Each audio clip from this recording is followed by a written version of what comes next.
remember the announcement by President Roosevelt of the Japanese attack on Pearl Harbor Sunday, December 7th, 1941, which we all remember.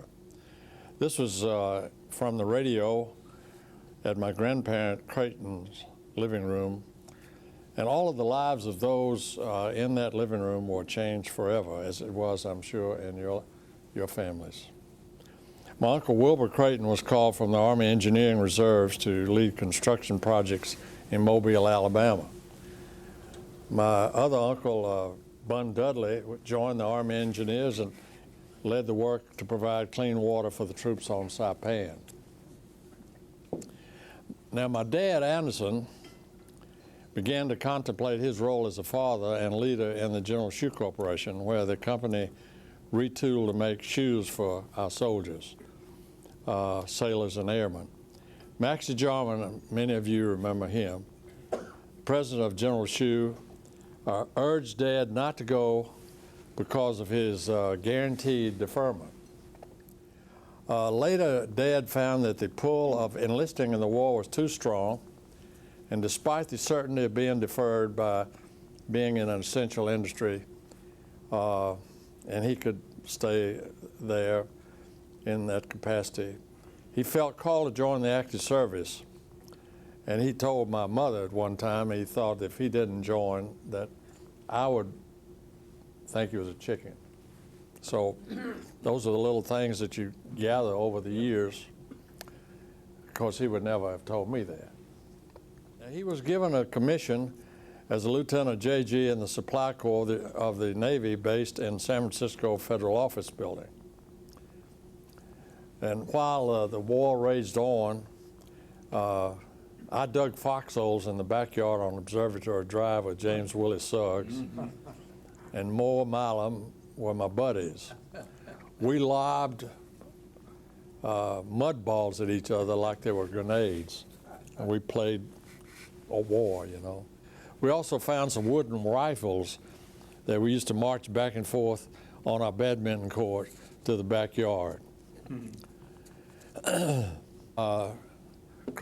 Clark, go ahead. That's the picture of the Enterprise and the book where I've gotten most of my information. We'll be using the PowerPoint there. So the next one there, Clark. Now that was Dad. After a few months in San Francisco, he got very lonely. And he called Mother and said, get the children and come out. And I was, this was 44, so when the war started, I was 10. I'm always admire all you guys that are older that had to go. You know, like you were telling me, Charlie, you were 3 months after what the war started, you had to go. I didn't have to do anything. All I was doing was throwing mud balls and marching around on a badminton court with James Willie Suggs. But he called and said, look, you got to come. I just can't stand it. And because he was in the Federal Office Building in San Francisco, he had a job as sending out all of the ammunition, the different kinds of equipment that all of the men needed in the Pacific War, because all of the amazing things that were made by all of the incredible ability of our country to make came through San Francisco. So he had found a small 2-bedroom home for Mother, Dad, my 2 sisters, Amelia, Pat, and me. This small house was next to the Bay Meadows racetrack, and he commuted to San Francisco on the train that stopped close to our home. I enrolled and graduated from the grammar school in San Mateo and was in high school for a half year, returning to enter the freshman year at MBA after the armistice with Japan. I am in this World War Study Club because my commitment to Dad's memory and my imagination that he was part of the Supply Corps who sent the food, gasoline, ammunition, and all manner of supplies to the fleet in the Pacific. In his own way, he and the staff contributed to the wins in the battles of Midway, Guadalcanal, Iwo Jima, and all the rest. So I chose the topic of the aircraft carrier Enterprise because the story of its battles against the Japanese in the Pacific provide a wonderful tale of heroism and pure guts of sailors and airmen who fought the battles and won despite overwhelming odds against their success, particularly in the first year of the war. Much of the story of the Big E is from this book that I just showed you by Barry Tillman. Now, the Big E was commissioned in May 12, 1938. It's hard to imagine things going back that far. 1938. She was 20,000 tons with about 2,000 men and 70 airplanes. Her flight deck was of Douglas fir. She had 15 captains during the time of her commission, 9 of whom were wartime skippers. The U.S. Navy in World War II recognized 41 Pacific battles or campaigns, and the Enterprise was in 20 of them, a record unmatched by any other ship. She was the only carrier still steaming in the Pacific after the Battle of Guadalcanal. The planes on her flight deck were designated with the same number on as she was, the CV-6, so that was fighting Squadron 6. Next one. Bombing Squadron 6, Torpedo Squadron 6. The fighters were Wildcats, that's a Wildcat.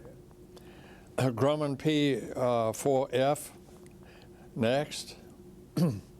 That was the Dauntless Douglas STD, and the torpedo bombers named Devastators. Next one. Now there they were. They were the 3 groups. Fighters, bombers, and torpedo planes. At the time of Pearl Harbor, William F. Halsey was a skipper, Bull Halsey, and remained a skipper for 4 years. Her assignment during 1940 was to shuttle between the West Coast and Hawaii. In San Diego in early 1941, Big E appeared in the flashy film Dive Bomber. You remember that? Yeah. Starring Errol Flynn, star of Captain Blood and Robin Hood. Bill Halsey disliked Flynn at once because 1,000 Navy personnel were assigned to this Warner Brothers picture. Halsey was incensed that the filming was interfering with training, and when the filming was over, he yelled at the filming crew, "Get the hell off my ship." Errol Flynn turned, rendered honors to Halsey with a single-digit salute, and dived off the flight deck into the San Diego harbor, much to the delight of the filming crew.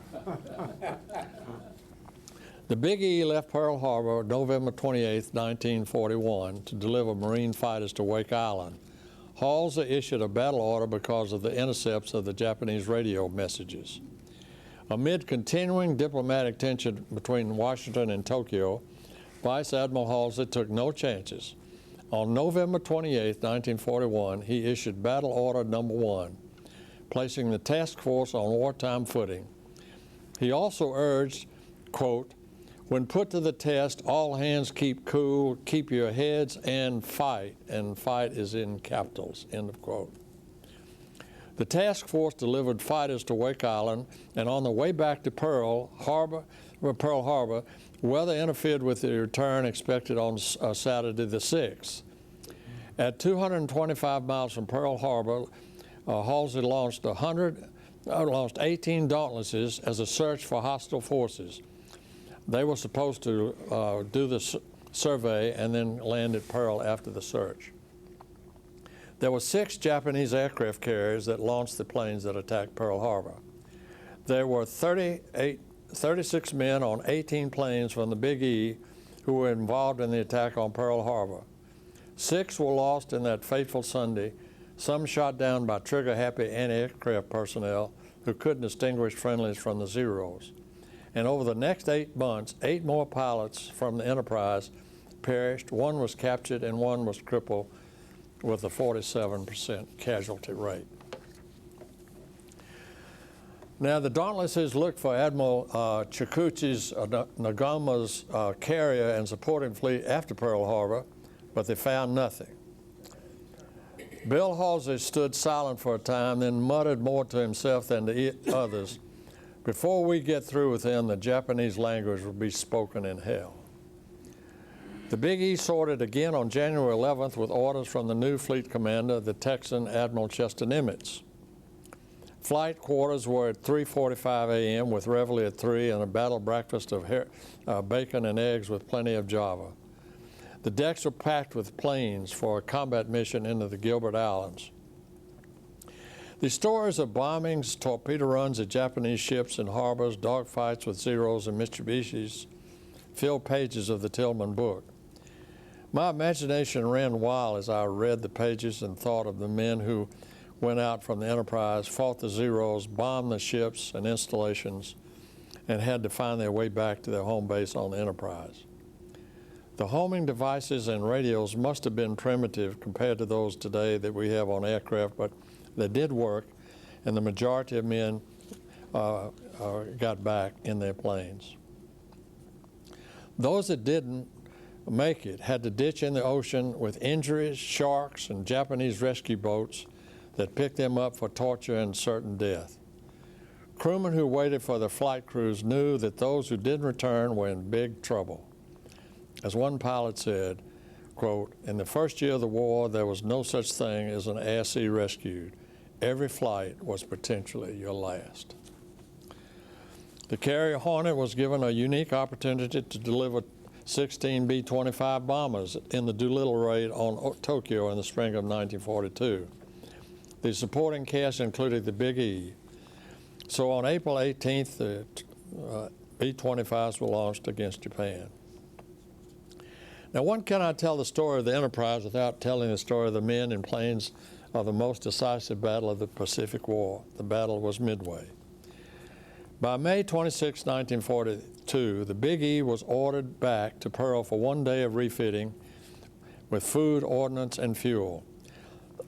Before casting off, Chester Nimitz pinned battle medals on men who had killed Japanese and shed their blood on Pearl, Wake, Marcus, and the Gilberts. Bill Halsey, as you remember, was confined in hospital with severe dermatitis. You remember that in the movie. Admiral Rayburn Spruance was appointed commander of the task force. Yorktown, despite damage from the Coral Sea battle, was repaired and refitted in 3 days. As you remember, Nimitz had precise knowledge of the enemy plans because the Japanese radio code had been deciphered.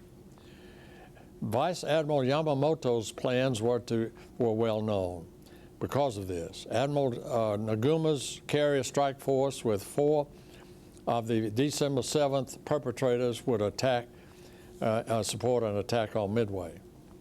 The Japanese force were overwhelming: 4 carriers, 2 battleships, 3 cruisers, and 11 destroyers. Admiral Yamamoto was trailing Nagumo with 18 ships, including 3 battle wagons and a light carrier. 2 carriers, the heavyweights Sheikaku and Zuakahu, were recuperating from their casualties in the Coral Sea battle. Midway would be the only time the 3 Yorktown-class carriers would operate together.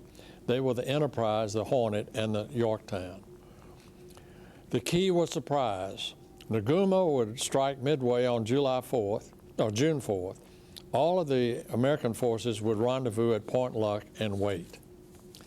The story of how the planes of Torpedo 6 found the Japanese task force is told in the book and in the movie of the battle. Without coverage by the fighters, the men of Torpedo 6 flew into the hell of waiting Japanese fleet of guns and Zeros. Gene Lindsay led the Devastators in to drop their torpedoes. The Zero's 20mm cannons were lethal with a 200-mile-per-hour advantage over the American torpedo bomber. Gene was gone with 18 others. A dauntless pilot, Clarence Dickinson, said of his friends in Torpedo 6, "The fact that they kept going in, I would expect it of them. I think that everyone would have done that. Their thoughts were that whatever happened, they were going in until the last man was gone. They were that kind of people. We're familiar with the story of Wade McCluskey leading the 30 scout bombers into the fight. Bombers from the Yorktown entered into the fray. Wade McCluskey, who had compiled an average record at Annapolis, was, as this guy Tillman wrote somewhat enthusiastically, he was riding destiny's carousel with a once-in-a-lifetime chance to grasp history's golden ring. The Zeros had expended their gasoline and ammunition on the sacrificial work of the torpedo bombers, leaving the dive bombers to do their work. At the end, 3 Japanese carriers were sunk. The Yorktown was lost. The Enterprise lost 22 pilots and 22 gunners, plus 6 Yorktown pilots who launched from the Big E. 31 planes were destroyed among the 78 on board.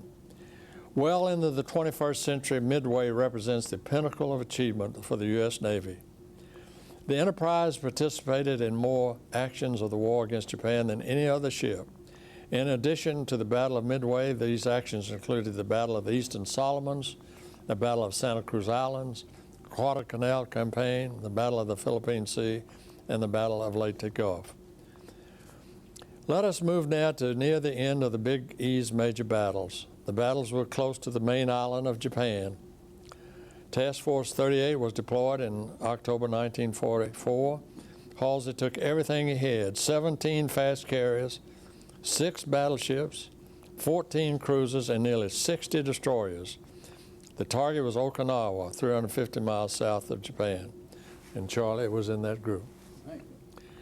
The Z kamikazes fought to destroy the fleet.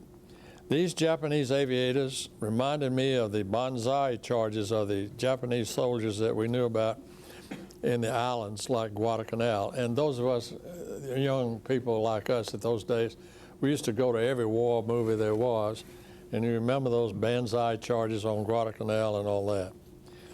Destined to die for the Emperor, these were trained in formation flying with large bombs under their bellies. Here's an account of one kamikaze fight. So let's go ahead and do the other. Now these were the, let me get my cheat sheets here.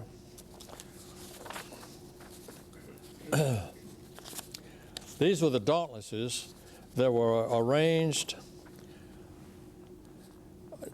Dauntless Devastators of the Torpedo 6 prepared to launch into the Battle of Midway June 4th, 1942. Of 14 Devastators launched, only 4 returned to the ship, and 1 was jettisoned. It's hard to believe that, isn't it? You know, with a book, instead of seeing it on a movie or something, you have time to think it through and imagine what these guys were going through. Next one. This is a wounded air crewman is removed from the battle-damaged Helldiver in the fall of 1944. You can see he's in the back there. This was a two pilot deal. Next, 2 pilot deal. Next one. This is among the Big E's most forceful personalities was a group commander, William R. Killer Kane, inspiring leader, enthusiastic aviator, and devoted enemy of the Japanese. Next. Back aboard the Big E after their respective dunkings off of Saipan, Lieutenant Commander Bill Martin of Torpedo 10 and Killer Kane, Air Group 10, exchanged experiences. See yeah. Lieutenant Commander C. Wade McCluskey, this is the one that led the bombers in after the fighters, after the torpedo men had taken all of the fighters down. And from Enterprise Air Group Commander, who made the crucial decision to continue hunting for the Japanese carriers at Midway. As you recall, he only followed one of the Japanese destroyers and found the big carrier force. Next one. This is emergency crews douse a fire caused by a Hellcat night fighter's belly tank. One of the things the Big E was able to develop was night fighting later on in the war. Next one. Taking the offensive, Enterprise, Saratoga, and Wasp, you can see them in the background there, bound for Guadalcanal in August of '42. This marked the beginning of a 6-month struggle that left the Big E the only American carrier left in action. So they lost the other two. Next one. When enemy bombers got past the Big E's fighters, her defense lay in the hands of shipboard gunners, such as those 20-millimeter crews firing in 1942. And you were a gunnery officer on a, Yeah. and that's the 20 millimeter. They had 40 millimeters. Now, they didn't have the 5-inch 38s on the carriers, but they did on your ship. Next. Let's see. This is a beautiful piece of flying mated to an exceptional photograph. The Big E's last kamikaze, perhaps 2 seconds before impact. This photographer was able to get this, and they know who the Japanese was that flew this, and there's a section in the book about the Japanese fighter aviator. Next. And this is seen from the battleship Washington. The Enterprise forward elevator is blasted almost 400 feet into the air from the kamikaze hit on May 14th, 1945. At the end of the war, the Big E received the Presidential Unit Citation, the Navy Unit Citation, and 20 battle stars for World War II service, ranking her the highest decorated U.S. ship ever. What can we say to the story of the Big E? For me, I am overwhelmed by the story of wartime in the Pacific as no other event in my memory. Words are not adequate to fully appreciate what the men in the planes and the ships accomplished in battle after battle over the 4 years of the war. I'm reminded of the Gettysburg Address when President Lincoln dedicated the Gettysburg National Cemetery a brief 4 months after the battle. I believe that it will not do harm to that epic speech if I use some of the words to dedicate the men of the Big E and the other men who lost their lives in the Pacific battles. Quote, "We come to dedicate a portion of the Pacific Ocean as a final resting place for those who gave their lives that the nation might live. It is altogether fitting and proper that we should do this. But in a larger sense, we cannot dedicate, we cannot consecrate, we cannot hallow these waters. The brave men, living and dead, who struggle here have consecrated it far above our poor power to add or detract. The world will little note, no longer remember what we say here, but it can never forget what they did here. It is for us, the living, rather to be dedicated to the unfinished work which they who fought here have thus far so nobly advanced. It is rather for us to be dedicated to the great task remaining before us, that from these honored dead we take increased devotion to that cause which they gave their last measure of devotion, that we highly resolve that these dead shall not have died in vain, that this nation under God shall have a new birth of freedom, and that government of the people, by the people, for the people, shall not perish from the earth." That's it.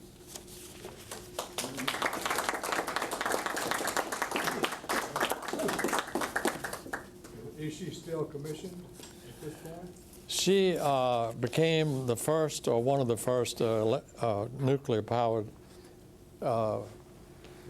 carriers, and was finally decommissioned. I didn't add a whole lot to my research to answer your question, but they've taken the pieces of the Enterprise and put them in different places, and he outlines where they are. Like the back end of it with the big thing, and the ship's bell. But it was very effective nuclear carrier for a long time, as far as I can tell. But it was decommissioned as we saw it here in 46 or 47.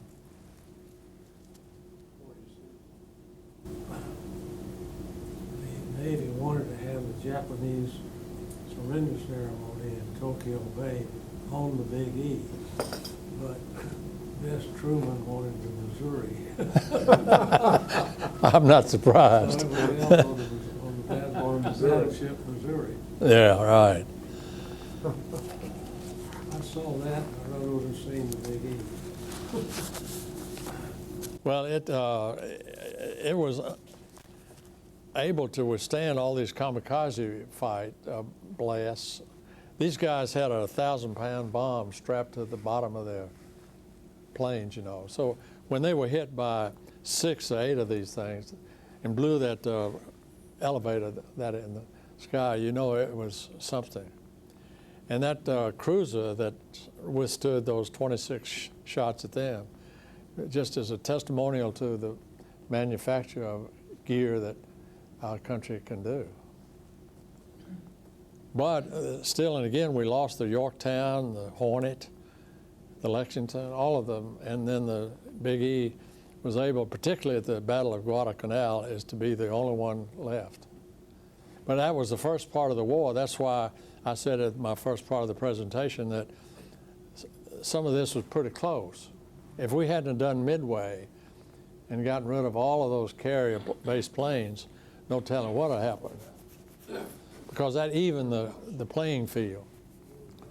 I'm not aware of all the details, but that was such a significant thing, and people think that the Pacific War was won as of that battle. We've had, you know, twice the Midway discussion here, and I'm just glad to be part of that.